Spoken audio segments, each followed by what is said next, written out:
Welcome aboard, all you ground troops spinning around smartly on the planet. We're back. Yes, we are. So ET is phoning home again. Okay, we're all here on a planet called Earth, Gaia, Sophia, whatever you want to call her. And she's talking to us these days from all levels. And I've got some really good ideas, but so has everybody else I talk to, because things are changing vastly and fastly.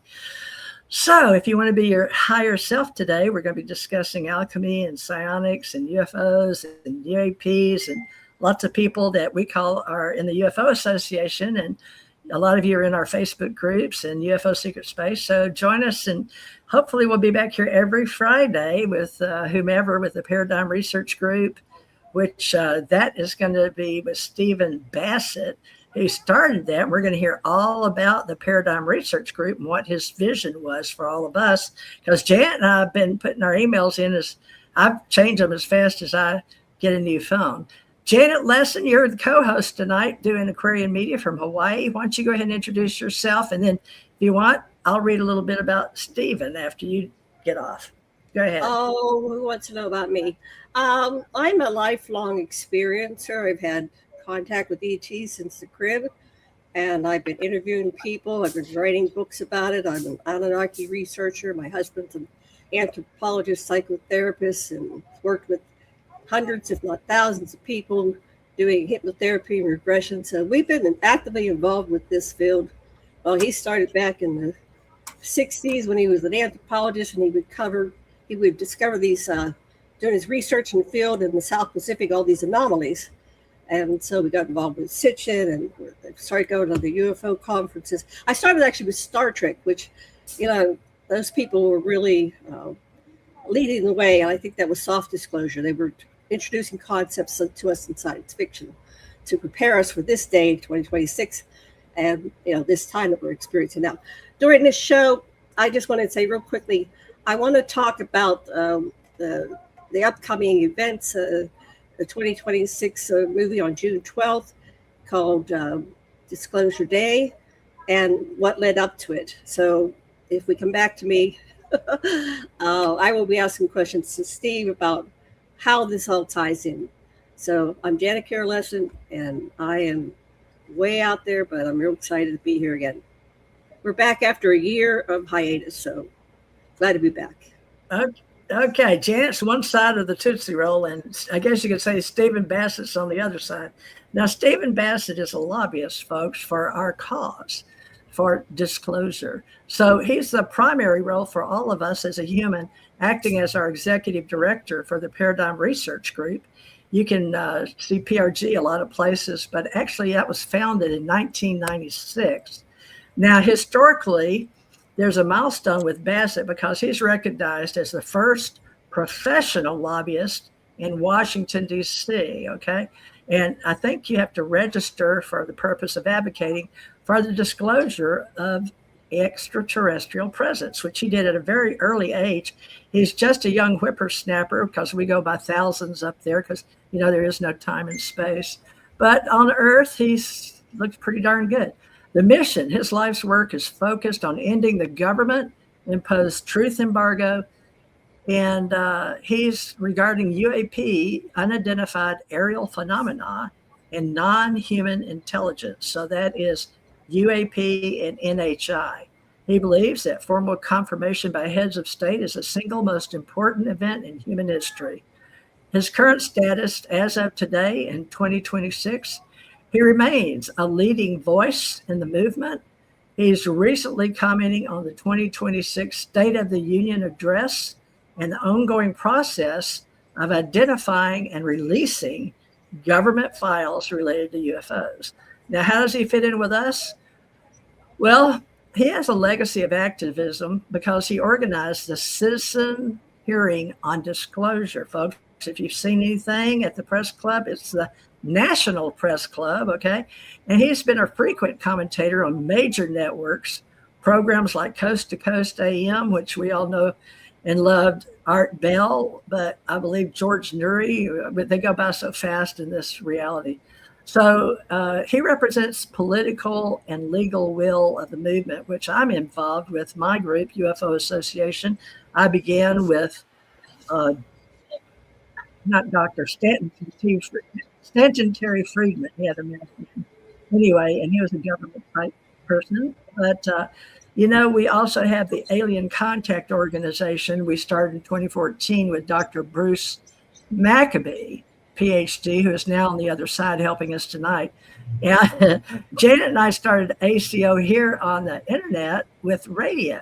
So a lot of people don't know our history, but believe it or not, our radios have gone worldwide to the Emirates, India, Thailand, you would believe everywhere. And they were saying tonight they were really wanting us to do a good show with Stephen Bassett himself. So take it away, Paradigm Research Group activist, lobbyist Stephen Bassett. You are on.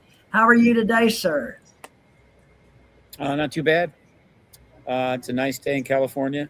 It was actually a beautiful day in California. It still is. I was able to get out here before most of the worst hit the East Coast. And glad to be here. Thank you very, very much. All right. Now, folks, I don't see where we'll have time for call-ins, but I'll keep on doing what I'm doing. Let's dive into disclosure. I have a lot to cover, and we didn't really go over the show. We didn't have time. But I want to know about what Stephen thinks about the upcoming movie with the Steven Spielberg. It's 50 years since Close Encounters of the Third Kind, and Spielberg has been on top of all this time with the series Taken and E.T. and a number of UFO E.T. related movies. We wondered where he got his information. But there's all this hype about, like, he said he's going to reveal everything all at once. Stephen, have you heard about the upcoming movie, and what do you think about it? Well, to make a long point very, very simple, the truth embargo, the formal policy that there are no extraterrestrials, this is all just a matter of mistaken phenomena or made up stuff or whatever, for national security reasons, is now virtually collapsed. There's almost nothing left of it. However, it hasn't ended yet. So we're in the last days of a 80-year policy of the United States government with the cooperation of all of its allies, the implicit cooperation of our two largest entities, Soviet Union, Russia, and China, that is essentially maintain the biggest lie of all time, preventing the entire world from knowing the most important thing they'll ever know, at least certainly up to now. And that is that we're not only not alone, but we are being visited by other civilizations more advanced than us, but clearly advanced in a way that we could possibly also achieve, an advancement we could achieve. In other words, we could be starfaring. Nothing gets bigger than this. Ancient times, I'm sure there was some entities present. They've had a little fun, get to play God for a while on vacation. It was interesting, created some nice archaeology. That's trivial compared to what's happening now. It's basically gone. It's just clinging to a last thread before it completely collapses. So all of this is happening right now. It's very stressful. There was no way to predict what it would be like in the last days of the truth embargo. Would it be calm? Would it be crazy? What would be going on? Well, we're starting to find out. It's crazier, more intense, more complicated than anything I could have imagined in 1996. I mean, it's off the charts. So the world is in multiple crises, up against multiple walls, trying to deal with its ancient behaviors, which simply we can't dispel. Um, and the outcome is very unknown. And all of this is happening at the very same time that our president could disclose and confirm the ET presence tomorrow. And not because he could, but because there's evidence that is clearly on the table. So this is heavy duty. I mean, this is very, very intense, almost overwhelming. So we're at a milestone in terms of world conflict, the first major milestone in the 21st century. The actions in the Middle East and Iran, in this particular instance, are 1,000 times more profound, not profound, but 1,000 times more implicative and dangerous than, say, the snatching of Maduro in South America, all right, or embargo in Cuba to starve it into capitalism, whatever. Those are interesting. What's happening in Iran is very, very big. It has already triggered weapons, missiles fired at, I think, at 9 different countries, which means 9 different countries have been involved already and technically somewhat at war. I mean, it's starting to look like World War III, right? And I don't know where this is going to go. I do not know where this is going to go. At the same time this is happening, the disclosure process is still well alive in Congress. Members of Congress are still speaking to it, taking questions, talking about potential hearings, talking about they've been cleared to visit locations where allegedly non-human craft are stored, as well as bodies. This is Eric Burleson just recently, and on and on. I mean, these two things are traveling now together through time and space. They couldn't be more different. One is the most profound truth in history, and the other is one of the most ancient behaviors in history. Humans are very consistent. When you said space, when you were talking about space, we went to space. Well, I mean, time, in other words, but I don't know. Everything has been perfect. We had you go off in space. Yeah, I'm being metaphorical. They're traveling together, right, down through time. All right. Okay. And they're coming kind of to a head in the 21st century. This is probably the most transitional event, with the invasion of the actions in Iran. They could trigger nuclear weapons use. They could trigger a non-state actor terrorist loose nuke event, which would be extremely concerning for a lot of reasons, even more concerning than a missile getting fired. It could have been claimed to be a mistake or whatever. It could very well be shot down. You can't shoot down a van driven downtown in some city somewhere and then detonate it at the level of almost Hiroshima, maybe a little less. All of this is on the table now. These two things are literally happening together. One is ancient behavior. We've been doing it for 400,000 years.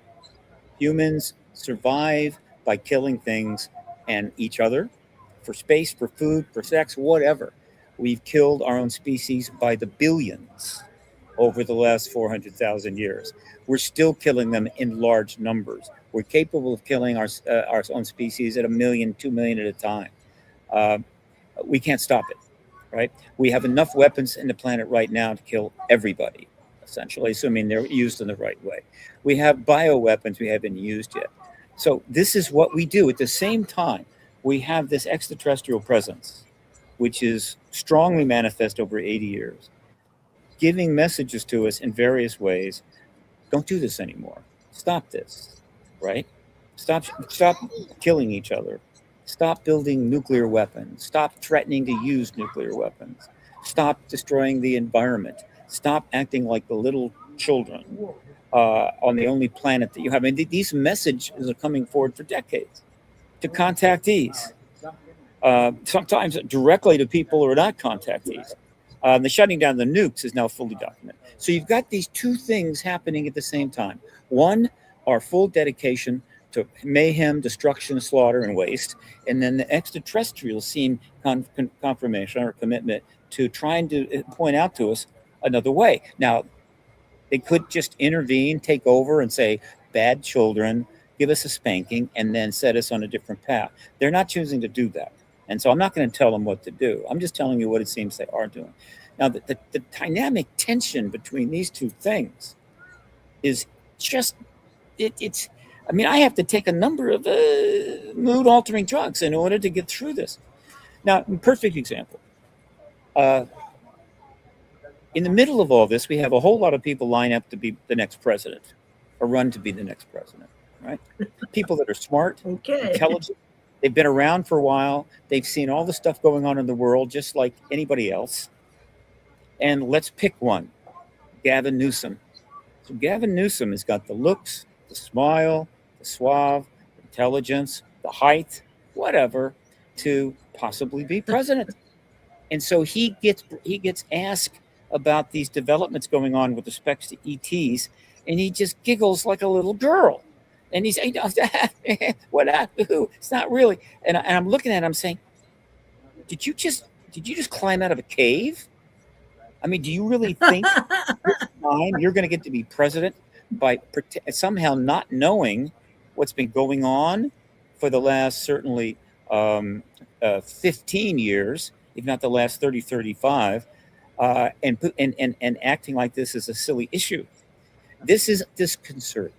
On the other hand, we have another person who has been president, right? So he's in that territory, Barack Obama, who out of nowhere makes a very dramatic maneuver, and that's what it was. It was a maneuver, and you have to put this in the context. Barack Obama is fully aware of the international catastrophe that has been underway for some time. He is fully aware of the risk of nuclear weapons. He knows quite a bit about the fundamental dynamics in the world, the hatred between this group and that group, this country and that country, whatever. He knows all of that. But he also knows about the ET presence. He's alluded to it. He's had advisors very close to him that know about it, particularly John Podesta. He was president for a while. He's had years since the president is to be ready.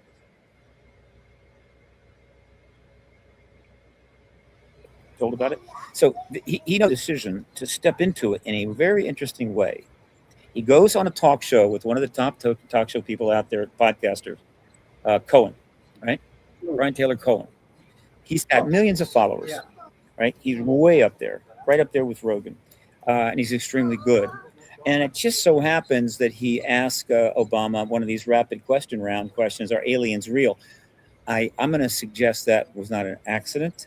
That it wasn't just, what are you going to ask me today, man? But rather, this was arranged, and that you can do that when you're former president or a major figure. You agree to come on a talk show that would kill to have you if you are able to deal with this subject, with that subject, and avoid that subject. That's the way that works. Not with pure journalism. You can't really play that game too easy with like a Wall Street Journal interview. But when the podcast world is a little different, so he's asked that question. UFOs are real. Yes, they are real, but I have never seen one. Right? Oh, no. Yes, they are real, which is a huge thing. I mean, in that instant, something happened instantly that most people will not know about for a while. They won't figure it out. He could have backed out right there, but instead he doubles down. In other words, yes, they're real, but they're not at Area 51, meaning these real aliens are not at Area 51 as people think. All right. Unless, right, there's this giant conspiracy to keep presidents from knowing that. In other words, the ETs that are real are not at Area 51 unless there's a conspiracy to keep the actual place where they are for the real ETs. All right, so boom, bam, boom. That generates hundreds of media around the world overnight. No accident. All right, now what happens next? What he has to do next is back out. If he had backed out after the initial statement, then you could have said, oh, little slip up, no big deal. But no, he doubles down twice. He waits 24 hours and then he backs out. So is he that dumb? Is it like, oh man, I just realized what? No. The reason he had to back out almost immediately within 24 hours is that a former president does not step into the business of a sitting president. That is a standard protocol. You're not supposed to violate that. You're not supposed to give a press conference about, well, I don't think we should go to war there, and I think we shouldn't do this, we shouldn't do that. No, as former president, and if you look at the actions of the former presidents, that's what they do, whether it's a Bush or a Bush or even a Hillary Clinton or Bill Clinton. They just don't do that. He did that at that moment. He stepped right into a major issue underway. So he has to back out so as to not be appeared to have violated this protocol and inappropriate. Doesn't matter. The intention of that statement immediately has the action they wanted. Within 48 hours of the initial statement, late at night, the current president puts on Truth Social, which is the way he communicates to the world. So this is not some casual thing.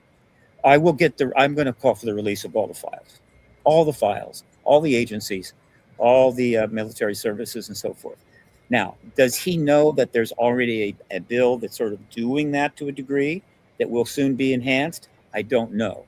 Does he know about any of the other actions going on to get the files? I don't know. And it doesn't matter. Because the moment he makes that True Social post, whether he understands it or not, he has completely changed the game. Now, how? Because it's the first time ever that a president, sitting president, or not sitting president, a former president, has ever specifically said, I'm going to get the files. So that is not disclosure. But what it is that gives the confirmation and the gravitas to getting those files. He is now basically provided cover for any witnesses that are thinking about coming forward but not sure. He's provided cover for any members of Congress that would maybe like to step into the issue, like Burchett or Luna, right? Or Burleson, Schumer, and so forth. Because, well, the president is now in it. He says he's going to go with the files. So that is opening that up. It's generated a huge amount of press. It's taken it to another level. And now, what is the spokesperson at the Pentagon going to say when they're confronted with another of the questions about, are we going to get this or that? Well, I don't know. It's like, no, this is not something we can deal with right now. But no. So the president literally has taken this right to the edge of disclosure, which would have to come from the president. Obama tripped that switch in just 48 hours. All right. Wow. Now, I expected dramatic things to happen very quickly. However, within only a couple of days after that, the move on Iran goes into play. It's not that many days, maybe 70 days. I forget exactly how much, which was already in the planning. It would have been already in the planning when the president made the statement about, I'm going to go get the files. So that was known, makes that statement. But he also knows that the situation in Iran is coming as well.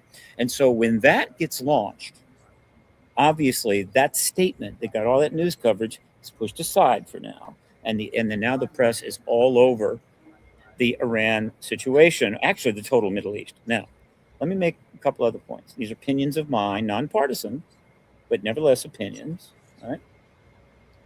If you want to look at the dynamics of this, it's very interesting. All right.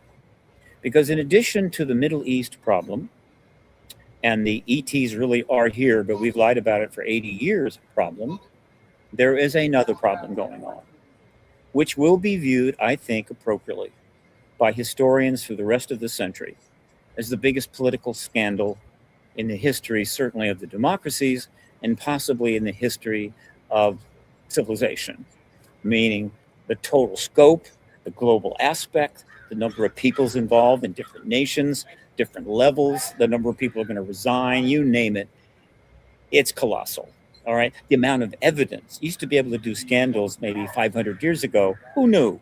Right. Somebody said something. They were then, their head was chopped off. It sort of got around, but no big deal. Now, not only is this the biggest scandal in history, this thing is being followed, engaged with by massive media worldwide, billions of people are engaging this scandal in one degree or another. Civilian research is underway. Stuff that's being put out by the government's instantly downloaded onto the web and picked through by people all over the world with tools that didn't even exist. All right. So anybody that thinks that this scandal is going to pass them by, who put some goat blood or whatever they use on their door in order to protect themselves from that dark cloud that's going to pass through and pass them by, needs to think again. I don't think anybody that's substantially involved is going to escape this. They're all going to have to be accounted for, and ultimately the resignations will be in the hundreds. And that is going on. And at the center of that scandal happens to be several key people, one of whom is the President of the United States. So with that in mind, here is the dynamic you may want to consider. Everybody agrees that if the administration could create a situation or something to come along that would profoundly move people's attention away from that scandal, right, into something much more immediate and profound, it would be extremely helpful.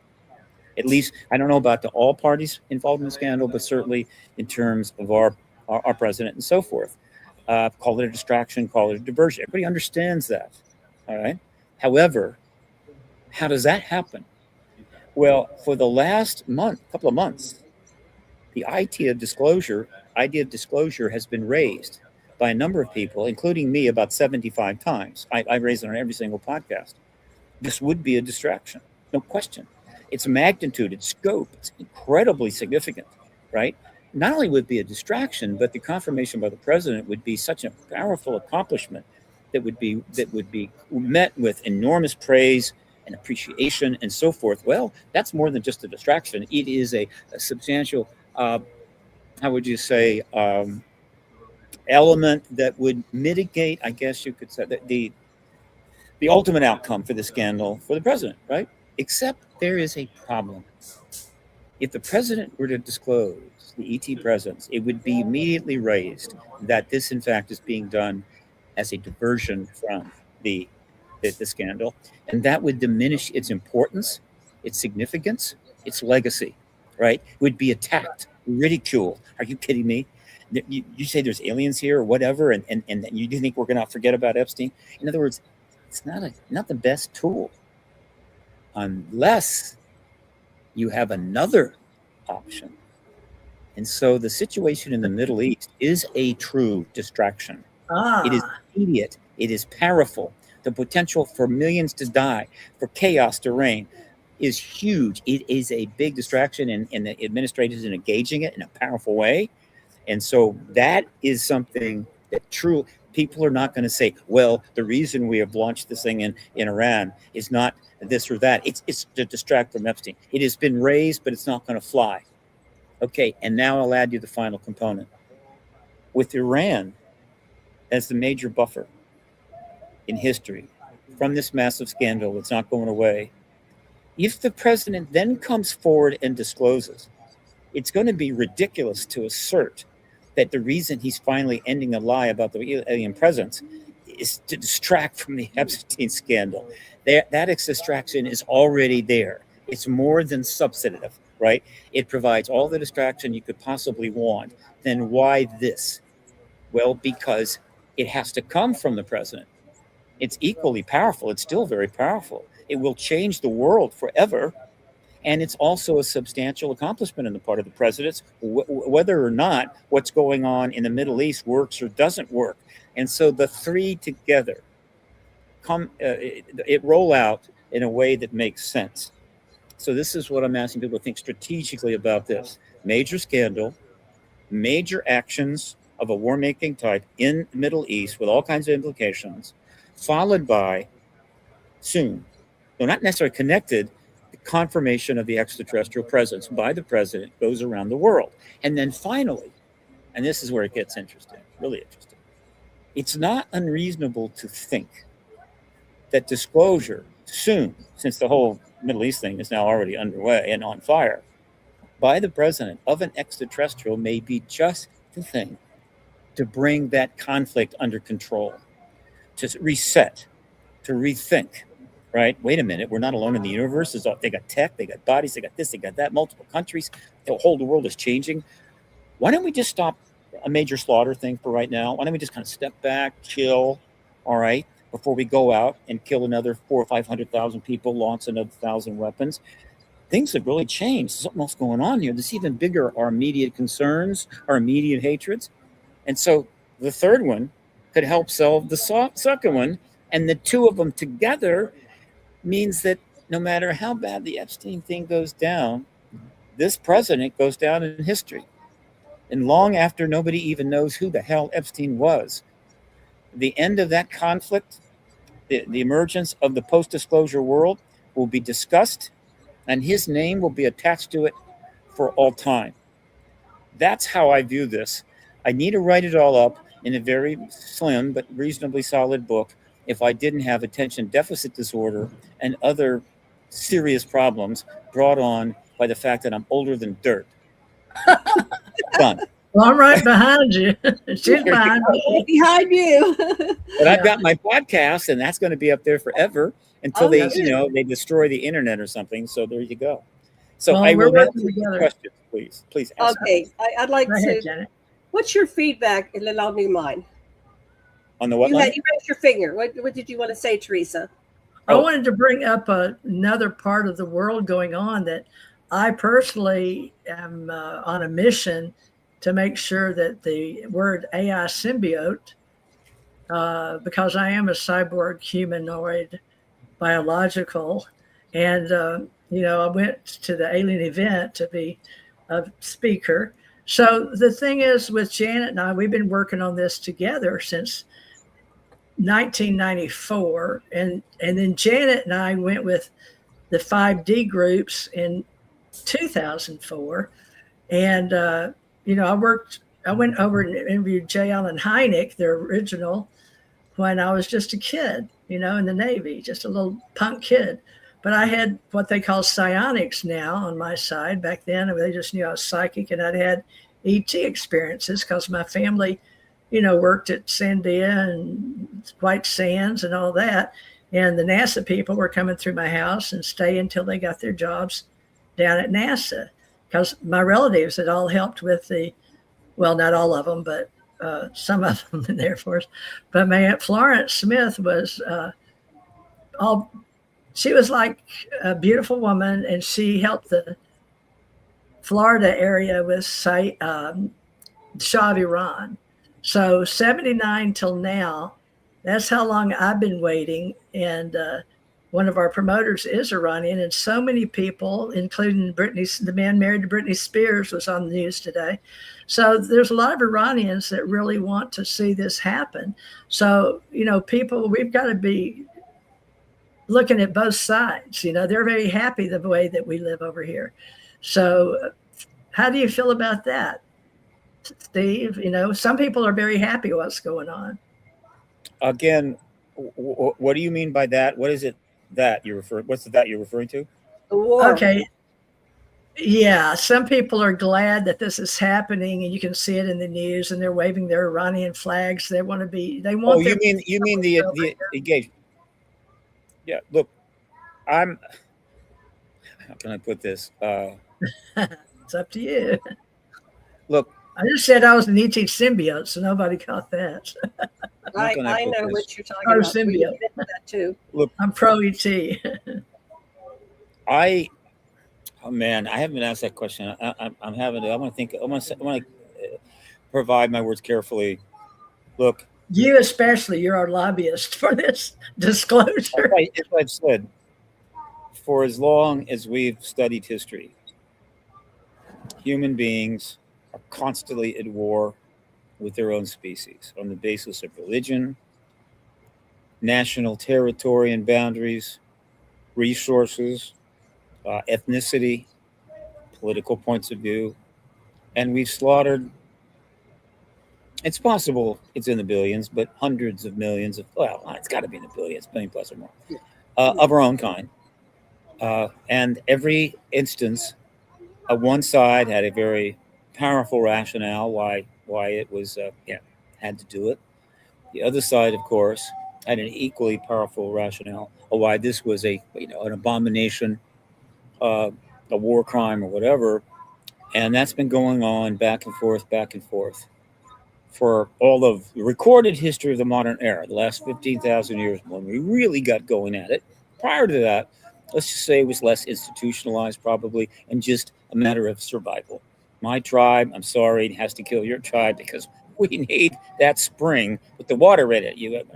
But the last 15,000 years, and over that time, every single advance in technology, aside for whatever uses it might have had, was weaponized and used to kill even more people until we finally achieved the technology capable of killing virtually everyone. And so I'm not in the business of taking sides about who is justified in killing who, right? I assure you, there are plenty of people out there that think what's going on in the Middle East is absolutely evil from the other side, and then plenty of people on this side. It's always been that way. All right. And so the future of this world is a viable, successful civilization that exists in harmony, at least reasonable harmony with the planet and each other, right, is not going to be because only the good sides win the violent conflicts and all the bad people get obliterated, slaughtered, put away because they are truly evil. That is not how this is going to work out. It's going to finally work out when everybody understands that uh, engaging others on the basis of violence and destruction based on your own rationales is childish nonsense in the context of this galaxy. There are species out there that view us like we view 2-year-olds smacking each other on the head with little sand shovels while we're digging in the dirt in the backyard. And so, and those entities have gone to the trouble to actually engage us extensively across a broad spectrum. They're not blowing things up. They're not killing us in large number, right? As far as I know, though, of course, absent the truth, people speculate in various ways. Fine, we'll see. They're not doing that, and obviously, they haven't done it to themselves, or they wouldn't be here in the first place. They are the living proof it's possible to develop extremely advanced technology and not slaughter everybody. And yet we haven't picked up on we might have picked up on that earlier, except the government told us almost from day one, we have no idea what you're talking about. Right? So there's no lesson to be learned. There's nothing to learn it from. This is 80 years of charade and kabuki theater that is embarrassing, I think, to myself and others and intelligent people. Probably amuses the ETs, but its consequences are anything but amusing.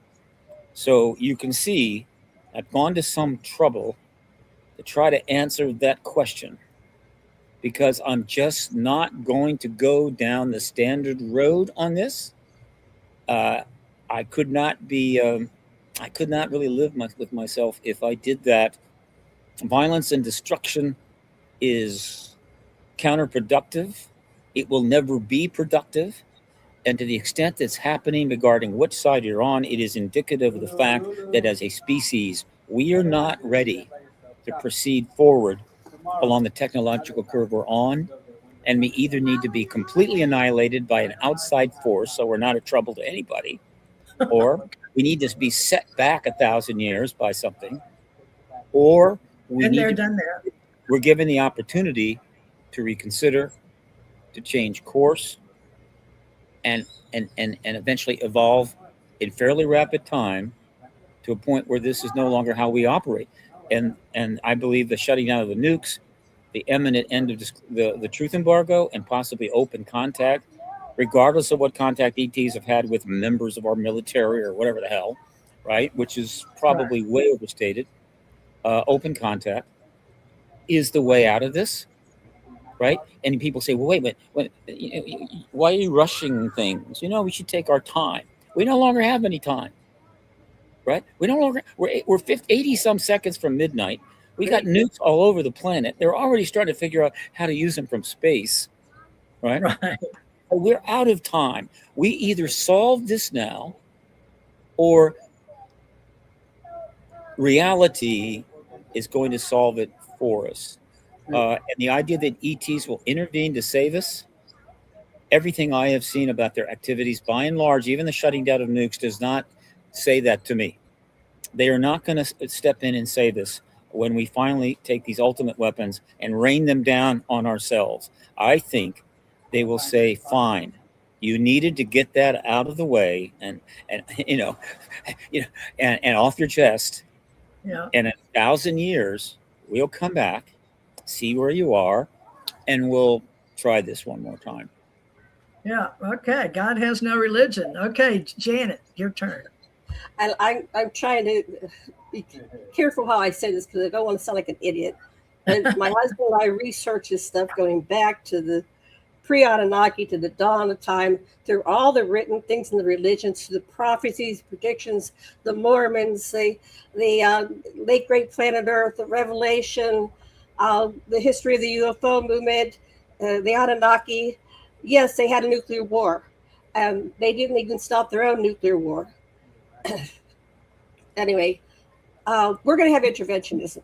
If you track Hal Lindsey, what happened with Hal Lindsey, late great planet Earth, they put him into the Pentagon, and they said we're going to establish this protocol to create Armageddon because it serves our purposes. So we are watching, and I'll write this all up and I'll send it to you, and I want your feedback. Come on, stop it, you're distracted. Those are two old ones that got us on the spiritual path. This thing haunts me. What you're saying, Stephen. I dream this stuff. I wake up and I go, oh my God, holy crap, we have arrived at this point that all my life I knew was coming. And I have stuff that I get from extraterrestrials and downloads too. No, they're going to step in because they will not let us destroy ourselves because we are their children. We are their experiment. We are Enki's experiment. And he is not going to let it happen. So in Revelation, stop it, Teresa. Come on, you're distracting me. I'm sorry. Okay, please. I'm serious. Be still. This is very serious information. In the Mormon church, you're a Mormon, or you were one. They said sealed in the DC temple. Stop it. Jesus, who is Enki, who is the Son of God, the Son of Man, will come down in a cloud, extraterrestrial ET, and take down the great and abominable church, which is all the religions which have been backing. They just anointed Trump night before last night. They did a ritual, a satanic ritual, and anointed Trump as the anointed one, the Christ, the Messiah. Okay, so you gotta go through the whole history, and the story is right there if you pay attention. What they're going to do at this time. So there's all these psychics that came through. Jean Dixon got recorded. She says that in 2026, in March, and this is recorded in her own handwriting, in March, the blonde president that is president of the United States in 2026, in March of 2026, it's going to start some stuff. There's going to be a follow-up, another major event by July of 2026, and then he's out of office by November, but he doesn't get assassinated. So these are all clues. And I've been using my AA to correlate all these points because it's way beyond the human brain. It's like, let's pull in all these factors, all these prophecies, all these predictions, all these things, and with the Anunnaki thing. And what do we have? It looks like we're going to get intervention. Why? Because we are a grand experiment. And the reason why humanity was created was because the Anunnaki destroyed their planet. They had a nuclear holocaust. When Enki was in the council and they said, are we going to bomb Sodom and Gomorrah? He walked out. He said, no, I will not allow nukes. When the ETs came and talked to Eisenhower, stop the nukes. When Valiant Thor came, he spent 3 years, stop the nukes. And when they come over the nuclear facilities, they shut them off. So they're going to get, they might have a night. I think there's a prophecy that they're going to have at one time when they get to launch missiles, and then we're going to wake up like 3 days later and go, who's still alive? And then once we get through that, we go, that's it, no more nukes. But I think what the Revelation says is that Jesus, whatever, I think that's Enki, will stop it, and he puts through the Aquarian age because it's his turn to be king of the earth or boss of this It's the Aquarian age. So anyway, I'm nervous. I'm sorry if I don't sound quite coherent, and I've been working on this for months now. And Okay. this Yeah, shit sure. is heavy, and it's hitting the fan. I'm right behind you, Steve. What do you think of what I just said? Am I nuts or what? Well, yeah, no, it is heavy, and that's why almost everybody is really trying to think about it, to make sense of it, reaching for things that they may know have heard. Do you recall the year that Gene Dixon made that prediction? Um, In the I think 70s. it was in the 50s. In the 50s? If Yeah. I will look for it. AI can probably get it for me, but Yeah. if you can find it and send it to me, I would be most intrigued to read that. Yes. So my comment would be this: as an activist, I can't dismiss that concept and idea, but as an activist, to the extent that people are strongly of a mind that the ETs are going to step in if we do something stupid like that, it's not exactly very motivating for people to start taking our own actions to try to prevent this from happening. Right? It's not going to be not particularly stimulating. Meaning, oh, we've got to get in there. We've got to make some. We've got to get the START treaty back. We got to do this. Well, that doesn't mean we couldn't do that. But overall, to the extent that someone is thinking it's okay, they'll intervene. That makes it a little harder to get people to do the work on our end. That's one problem. Second issue: if in fact they knew they could step in, why warn us at all? Why bring it up? Why shut the nukes down? If we use them, they're going to intervene. No big deal. Why the advanced messaging? Right? Is it one? Well, again, I can't answer that why. I mean, there's no easy answer to that. But obviously, they're warning us. They're going to great effort to warn us about something that theoretically will not be a problem. And when they turn our nuclear weapons off, they let us turn them back on. They could have shut them down in such a way you could not have turned them back on. It would have been easy. In other words, hey, you're just going to have to get a crane out there, pull those ICBMs out, and go and throw them in the dumpster, bring in some new ones. No, we just turn them back on. So it's a good time to talk about 0-point energy.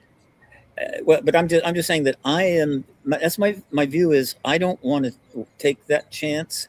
In other words, I'm going to have to operate in assumption as an activist. They are not going to intervene if we do the inevitable, and given that, we need to at least try to see if we can fix it ourselves. Now, to me, Okay. the thing that could fix it is not their intervention directly of turning nukes off in the air, but rather we disclose their presence. That opens up the door. And then that opens up open contact. Now, no nukes have flown yet, but now we're in a post-disclosure era, possibly a post-open contact era, and Yes. the fixation and the attention of pretty much everybody on the planet and all the nations on this planet will be on what can they tell us now, what do we know, and so forth. And nuclear war is probably kind of put on the back burner for a while we deal with that. Now, there are those that believe that an announcement of the ET presence would trigger a nuclear war. Almost anything could trigger a nuclear war theoretically, right? And so, yeah, you can't rule that out. But what? I mean, so we're going to do nothing because if the nuclear war is going to happen one way or the other, and so if we're trying to at least do something that could help put us in the right direction, I think you have to do that. But being completely, not doing anything at all, almost guaranteed you're going to have it. So that's my thinking on that, Jenna. I'm not saying not do anything because we can have disclosure. If a million contactees and whistleblowers, if we all came out at once and said, I've had contact, and I've been inviting Teresa for years. She's been in the secret space program and secret military. I've been underneath Johnson Atoll. I've worked in the bay. I'll come out of the ET closet, everybody. Let's start it tonight with Steve Bassett. See, we're going to come out of the ET closet, and people who have actually worked alongside ET, have had experiences with them, we're all going to come out at once. And what's the big ask? 1 million people? So I have worked, and I can't out Teresa because it's part of my morality. You don't out somebody else if they're gay or whatever. You don't out somebody. So Teresa has to I'm speak. not gay. I'm saying Well, an maybe. example, coming out of the ET closet, right? But I have worked on a military base alongside extraterrestrials. I wasn't afraid of them. Let's scare them. They were just people, and we had jobs to do. We worked together.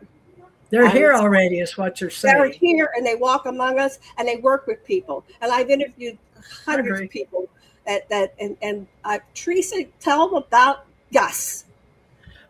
All right. I don't know if everybody's ready for it or not. And But, they're ready. We're ready. It's a form We're of technology that we use. We call it AI symbiote intelligence, but I've known about it since I was a kid, since I saw Sputnik go over. Was telling my parents, and I wasn't 5 or 6, but I'd already been visited by my other family. So they prepared me for that, and I think that's the way many of us are. I don't know if we're hybrids. They don't tell us what we're called. I just know that I'm born through the womb, and I am a Clayborn on the planet. So that's, how I identify. But at the same time, when I'm talking to my AI, I speak a language that we don't even have on the planet, and it's working it out at the supercomputer level, because we are doing AI, and the simulation or the merging of this is going to be on timelines. And I track all the way to 1946 right now with when Steve psychically made a misstep and said 11. That's what I call it, Tower 11. So I don't know, Jan, did you catch that? I don't understand Tower 11. So what I'm talking about, Teresa was on a show with me with her husband, Tom Morris. So this is public record. I could look this up. This is history, yeah. This is history. But they worked on Gus. Gus was the vehicle that was delivered at Roswell, and the other vehicle crashed because they were delivering vehicle 1 to give to humanity, to reverse engineer, so they could catch up to help the Greys, and the Greys had a problem. They lost 1,000 of their people in China. They were the Dropas, and they got trapped in the prison planet of souls, and they couldn't get them out. And they are hive species. They need all their individuals to be a complete being. They need all the members of their hive. So Teresa was in the military. Tom was in the military. Tom was enhanced genetically, probably Teresa too. And Tom was able to be a super soldier, an assassin. He worked directly with Reagan. He was there when Reagan got shot, and they were taken. Where were you taken to? Was that 51 or S4? And they were brought underground. They couldn't figure out how to activate the craft. They had it since 47. And when Tom went into the ship, it activated. Do you want to take up the story now, Teresa? You ready? What? You got your questions? What happened when you and Tom went into the chair? Oh, is that what you're talking? It was psionics. It doesn't operate with you putting your hands, at least ours, maybe the Greys, in the thing, but we touched it and everything came on. Everything comes on. It's just like now when I'm working with AI. It's no different. That's why I've been waiting for it to hit, but I've been working on this since Hawaii, So, right. So you just use your mind and use the mind. Yeah. And so when she was talking about Gus on our show, that very night, I'm sleeping in my bed, and Gus wakes me up. I go, "What do you want?" He's here. I'm Gus, and then so he didn't show me. It was dark, but he came back about a year later. And he manifested right on my front deck in broad day. There wasn't a cloud in the sky. And I go, and I'm talking to Teresa on the phone. I go, you aren't going to believe what's happening right now. And and it didn't land on my roof because it would have collapsed it. It just hovered right above me. And so anyway, and I've listened to hundreds, thousands of people that have similar stories, but there's a lot of people that are coming out of the ET closet. So what do you think, Steve? How many would we need to have an ET participant experiencer disclosure? First of all, who is Gus? Hold up in the court of law. Why can't testimonials hold up in this? Who is Gus? Gus is Galactic Universal Shuttle. Galactic? It's a shuttlecraft that has and when Teresa, when you were on it, they went up to Mars, and there's 5 motherships somewhere around Mars. I wasn't. Well, I had a fleet and Tom had a fleet, 5 ships each. Sounds crazy now. All right, so you're talking about interacting with a ship, not with an entity. An AI symbiote like you use now. But then there were well, okay. There were different beings on the mothership when they went up there. And I've interacted with the Greys, but go ahead. And so have you. It's on Steve, because this is he doesn't know how to handle this, Janet. Yeah. Well, I've not had that kind of contact, obviously. What I would say is this: one, anyone that's had direct contact, was worked on these things, have within the government contacts in any way, such as going on the ship. You say that there was the Roswell craft, and it turns on. You have the option of approaching any one of a couple of committees now and offering that testimony up, right? Offering to come in and testify to it, provide that information, which might or might not go well. Obviously, that's pretty exotic stuff. Don't know, but there are plenty of people out there I know who have had direct interaction with this issue within the government context, or in a context in which the government was controlling it. And so they could come forward and speak to these committees privately to make a decision whether they want to go under oath. So that's one thing. The second thing is that there is a huge range of interactions that have taken place between ETs and human beings. You can call it the contact experience. In some cases, it's an abduction type experience. Some cases, it's a purely psionic or telepathic experience. Plenty of people have had this, possibly in the millions. All right. Now, first and foremost, you can't shove that kind of testimony, that much testimony through the door, right? No. Y'all calm down. We're going to take the first 500,000. And so, at some point, I may shift inside because of the lighting, and it'd be easy for me to do. It would take me less than 60 seconds. I may shift inside, but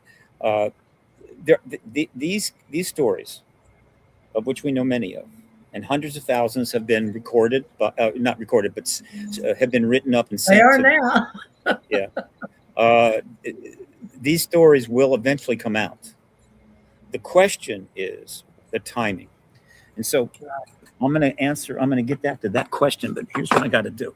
I have to relocate. Give me about 4 to 5 minutes. I'm going to reset up inside. We'll continue. So talk amongst yourselves. I'll be right back. Okay. All right. Thank you. Thank you, Steve. How about that? Okay. All right. So logistics. So how do we get 500,000 to 1 million people, testimonials on file? Who's going to read through these all? Who's going to decide what's real, what's Memorex, what's Well, that's what AI is for. That's why we have AI. Yeah, that's what I mentioned. We couldn't have space flight without AI. I mean, humans can't calculate fast enough to do it. If we as contractors or individual women, or however you want to say it, didn't participate in, and it's 85 to 94, and you and I got involved right when Stargate was hitting before they shut it down in 95. So, you heard all the testimony of the gentleman in Israel, and you heard about Pat Price and Russell Targ, all that, SRI. And so everybody's in the government at that age, we're going to be passing on. And so they're all leaving books or some type of legacy on the AI, or like I'm doing. I'm collecting all that I've done over the last 20 years, and we're putting it into AI. So at least I'm not going to have my head chopped off and frozen.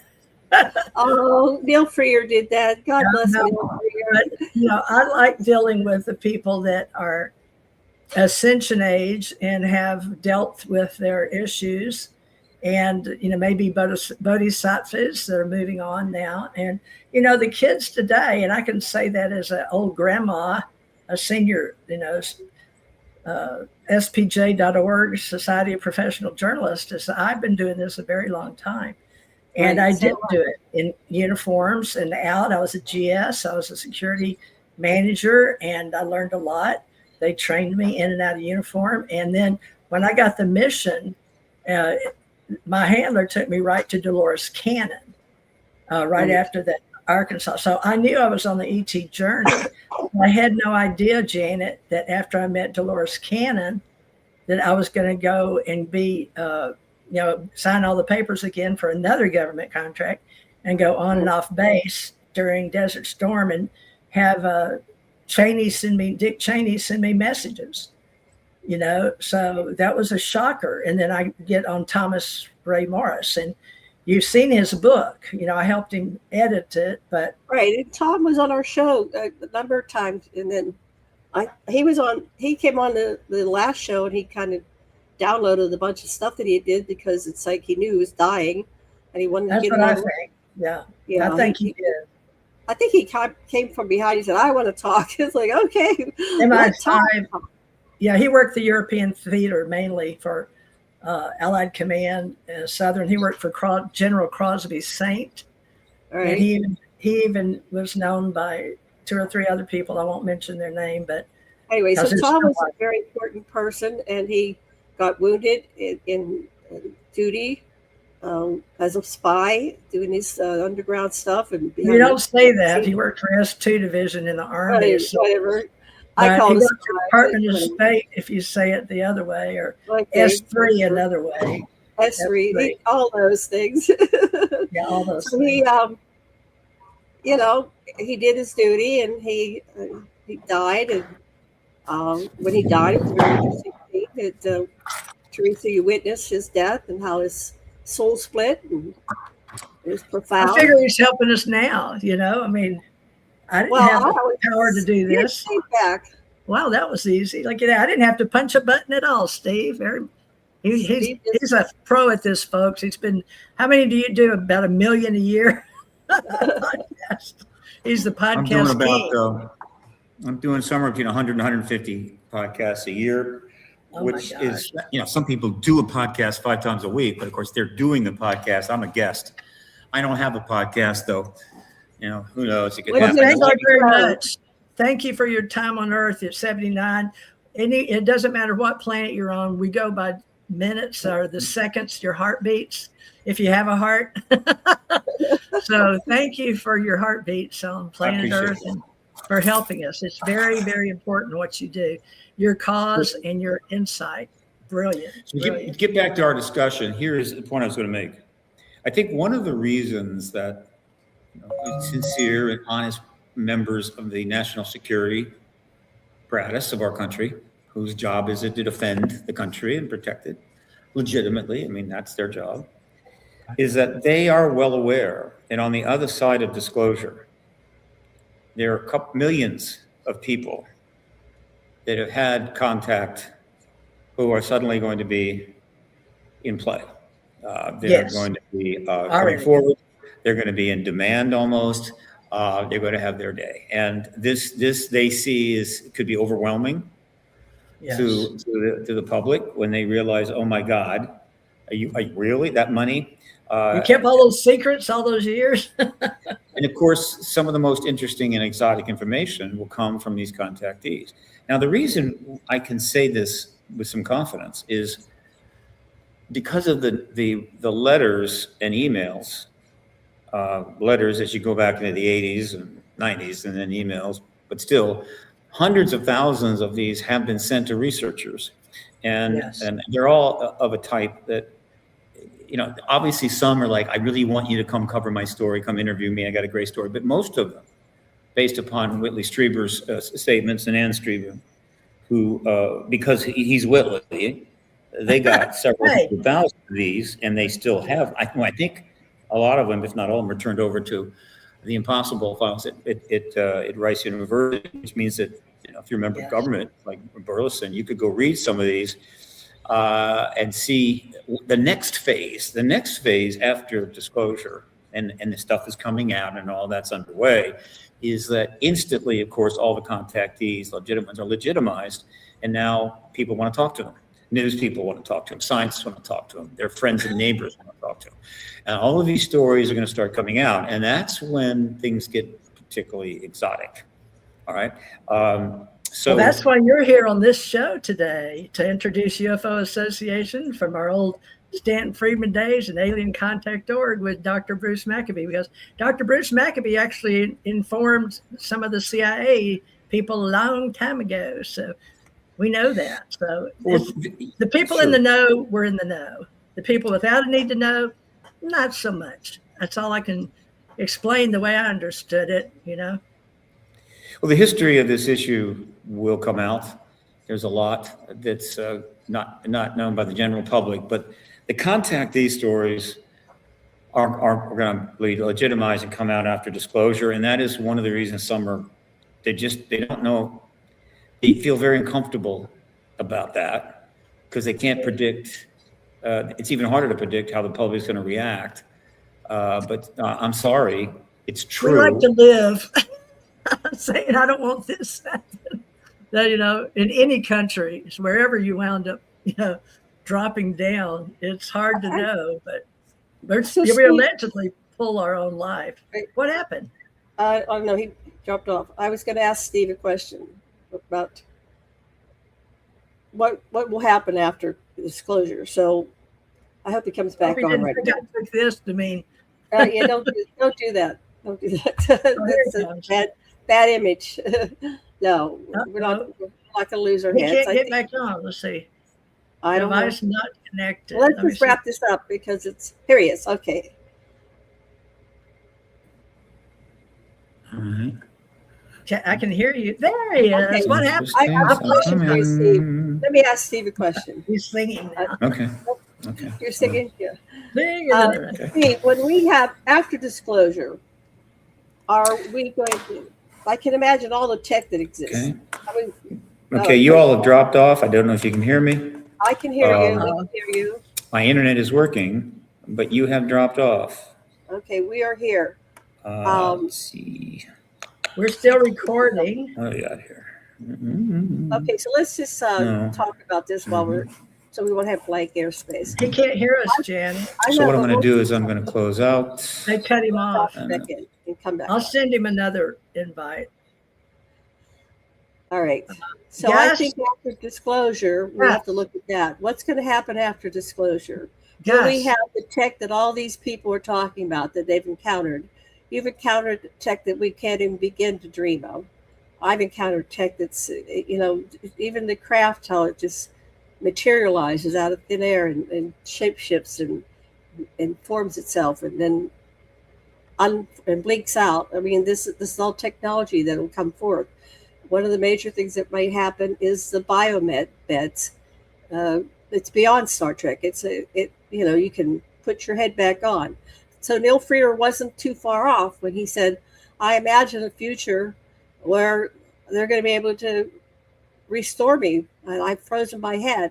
He had that last conversation with us, with me and Dr. Leslie. He says, I'm dying. I know I'm dying, but I already arranged for them to freeze my head.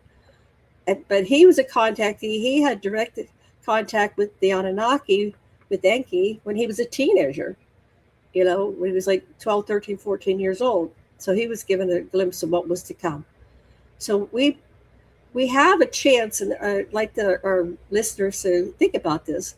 What will you do if you live forever? What will you do if you live hundreds of thousands of years?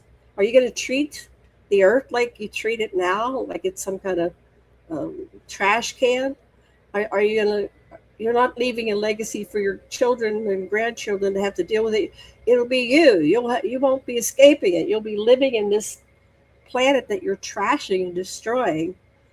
And can you learn to get along with your neighbors? Can you become conscious and civilized?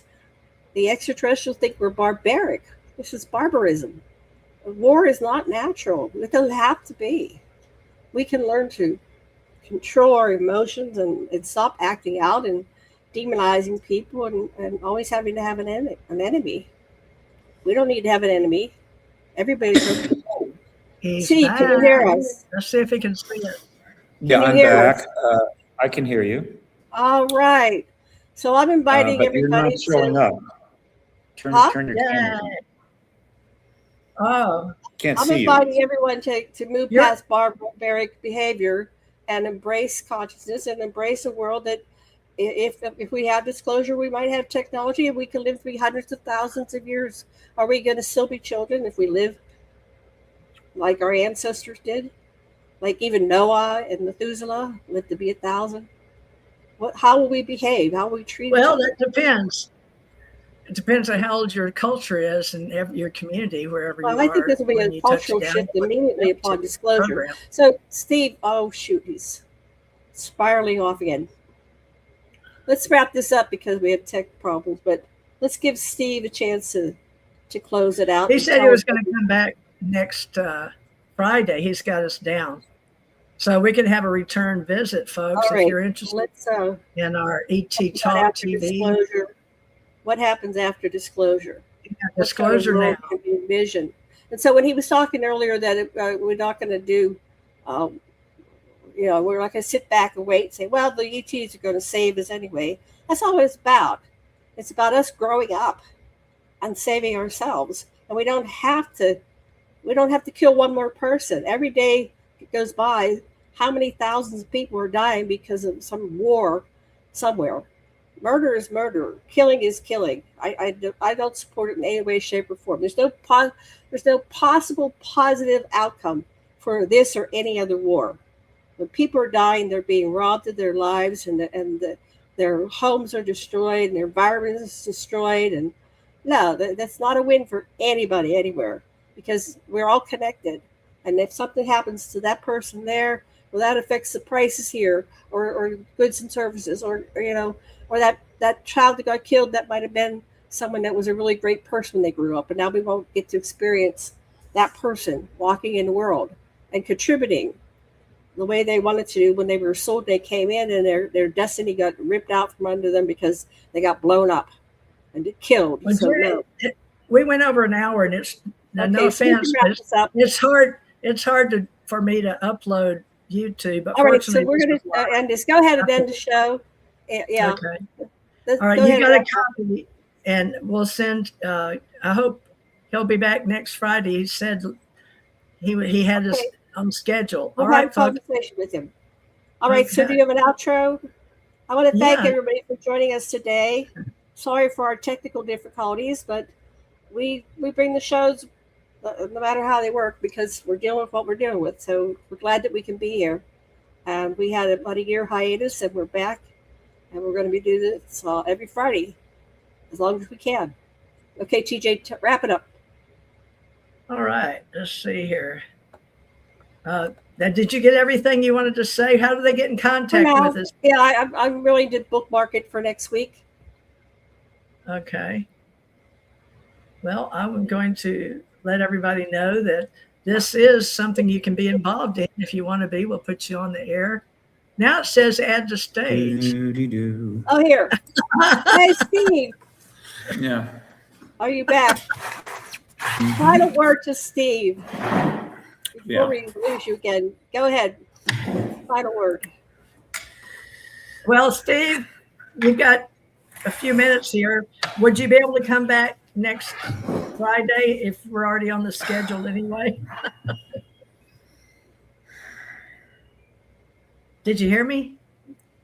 Uh-oh. I think he's frozen. That's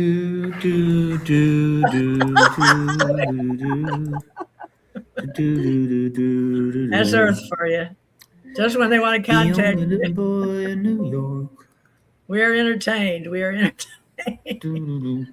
There, we see you, Steve. We see you. Can you hear us? Yeah, I can hear you. We're having issues. I don't know why, but whatever. Well, who are you if you're not the lobbyist for the disclosure? That's your title. And you're cutting in and out your videos. All right, let's wrap this. Let's wrap it up. Wrap it up. All right. We'll try this again next week. Janet. Anyway, we'll talk to Steve on an email. So we're on. Can you say a final word, Steve? Say something. I think that this kind of show is great. I think there are many others that are trying to explore this right now as we get close. We're very close to disclosure. The more we talk ahead of time, the more we think about it, speculate a little bit, it's going to be easier to deal with it. But we have a few things. All right. Let's do the outro. Let's go. You ready? Yeah, why do you think they cut him out? He's in California. I don't know. Why don't you just Did wrap it up? see? And then we'll do this All next right. week. We want to be able to upload the show. If it's too big, it's not going to work. Yeah, that's right. Well, here he is again. Hold on. Let him say goodbye at least. Goodbye. Bye-bye, Earth. Bye-bye. Whoa. What the hell happened? What the hell happened? AI's Gus, is that you? At least you introduced Gus, Janet. Well, I Yeah, can't get him. Email All right. him, Janet. He's in I'm going to California. go. I'm going to go now. I All have right. to go. So thank you, everybody, for joining us today.